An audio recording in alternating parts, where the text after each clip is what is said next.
So we took out the Joe Pye weed. We took out a big birdhouse on a tower that had a trumpet vine that never bloomed. So now we've got the plants all set up where we think we're going to put them. We added a lot of topsoil. We added a lot of land and sea compost. We worked this bed around. So hopefully we also spent all day yesterday, you didn't want to see that, pulling out weeds. So I think we've got stuff set up. So we've got a weeping spruce here. We've got a mini twist pine. We've got a dwarf Chesky birch. And I'll take you around the other side to show you. I've got some different eucharas. I've got a couple of different grasses. And I've got a bunch of coneflowers. Not trying to make it overly complicated. And I'm hoping to goodness that we've actually maybe got all the weeds out of here. If this is your first time joining me, my name is Robin. I garden in Zone 6 in Northwest Connecticut. So we just thought we'd show you what it actually takes to get all this kind of stuff in the ground. So enjoy, and I'll see you in the next video, and enjoy this one. You can see from this overhead drone shot a little earlier this summer where I have the black arrow pointing. That's where we pulled everything out of there. We had the Joe Pye weed. We had a really tall tower bird that had a birdhouse in it. And we pulled all the weeds out of there. And there was just a lot of vinca and strawberry vine growing in there. So we cleaned that whole bed out. So that's where we're working today. So this is what the bed looks like from the other side. Again, I've got a couple of peachberry ice eucharas. There's the Chesky dwarf birch. I've got some 1 in a melon coneflowers. Got some Granada gold. There's the mini twist. Some catmint that I pulled from another area and I've just been saving. And then a couple of other eucharas there. There's another grass. So this is the plan. And we'll see if we'll see how it comes out. And then we'll get wood chip on when we're all finished.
Okay, now we're going to get some wood chip down on here. I don't want to go crazy watering it. The ground is actually pretty wet, but I think it looks really good. I'm really pleased.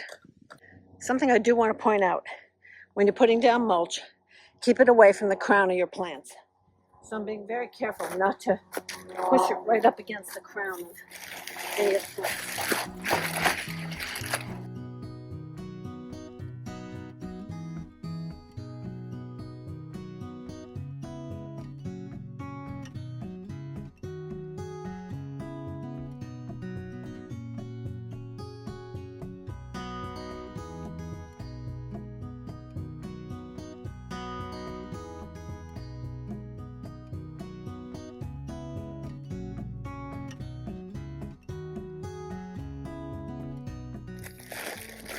Okay, last bag. Now we already have gotten several loads of wood chip delivered, so since we're just trying to fill in, we just got Scott's brown mulch at Home Depot. It's quick and easy. Waiting for chip delivery hasn't come, so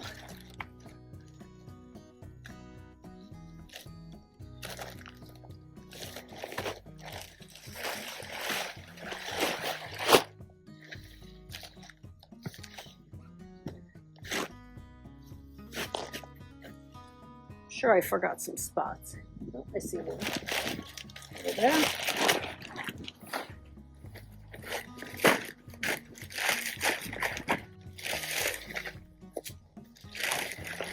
trying really hard not to walk all over the bed again.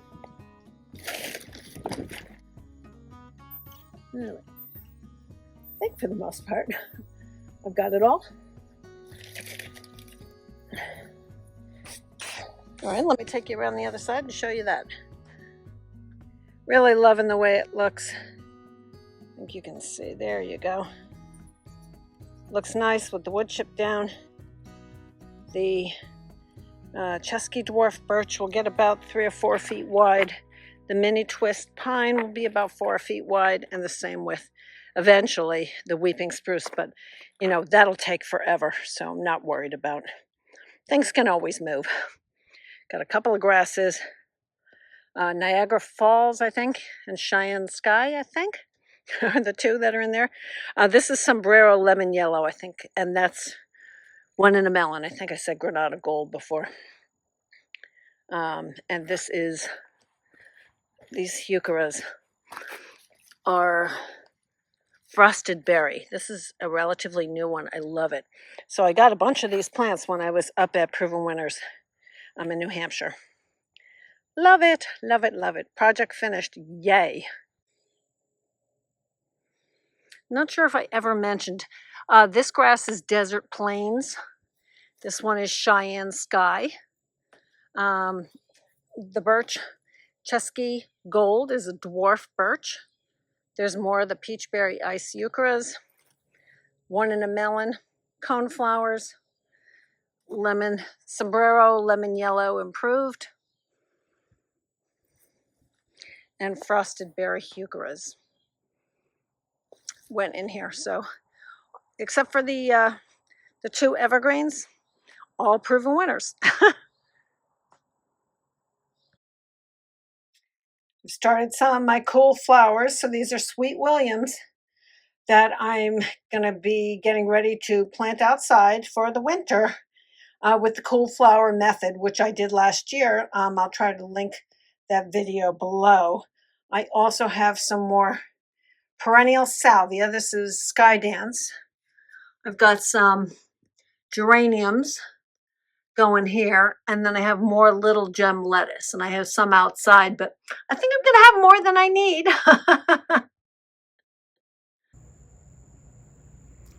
So I just wanted to give you a quick update. So from my video last week, my August garden tour, I did do a couple of the things that I mentioned I was going to do. So I want to show you where things ended up, besides my new bed that you're seeing obviously in this video. But I have a couple other things that I put in, so let me show you those. So right here, I put in a Brobex tower, Eastern Arborvitae. So we pulled out the coneflowers and the black-eyed Susans that were really invading that area. Pulled out the Allium Schubertii that were right there in front. Try and give the aster right there a little bit of room. Hopefully it'll bloom. So that's where the Brobex tower went. There you go, a little bit better perspective. I also pulled out a few black-eyed Susans that were really setting themselves in those grasses. Over on this side of the hawthorn bed, I put in my 3rd peachberry ice. I have a couple right there. So I added another one right next to my Winecraft Black Cotinus, which is not really growing because I think it doesn't get enough sun. And another heuchera, and I'll put the name on the screen because for the life of me at the moment, I don't remember it. Wee bit grumpy. I also added 3 lemon squeeze grasses right here. Now I just got those from Proven Winners, so they're cut way back, but they'll get like 3 or 4 feet tall. Olivia Rose Austin is doing really well. So this container is going to stay here, but this one I'm going to put roses in. The roses seem to be doing better in containers. So here's the another look at the new bed. Everything's doing well, and everything's planted, of course. So let's go see what else I put in. So my new hydrangea, Limelight Prime, looks great. Pugster Periwinkle, still doing okay. And I've got some little gnats that just won't leave me alone. So Still Be Dark Side of the Moon I put in here, and I took out the other little wildberry that was down there because it was really not good. I've had a lot of trouble with voles in this bed. I also pulled out a bunch of lady's mantle over here on the edge because that just gets so invasive. Oh my goodness gracious. So I'm really loving this here. I did add the Niagara Falls grass right back here at the very back of this bed, right behind the Price's White coneflowers and the irises that are there. So that's the only thing that's been added to this bed. Tiny Wine Gold right here in front of the Wickstromia, right there. I had to replace this year, but this one is doing really well. And Festivus Gold 9 Bark also doing really, really well. Very, very pleased. Now in this area, I pulled out some coneflowers because I just feel like it's been way too wet. I did put in a Queen Nectarine Agastache, meant to be Queen Nectarine, right here. I didn't get around to pulling the ruby ribbons out and trying to clean the junk out of them to put them back in. And then over here, okay, so right down here is the one in a melon. So I moved those right there next to the Woodgelia. And I've got some butter pecan coneflowers that I moved over here. And there's the little pencil point juniper. I don't think I did anything else. So I think that's a last update. As always, thank you so much for watching. I really appreciate it. Please subscribe, hit that like button. It really does make a difference. Down below, you'll see a link to our Amazon store where I definitely have links to the tags that I use because they're great. They don't fall apart. They don't fade. And you might like to try those. So I'll see you in the next video.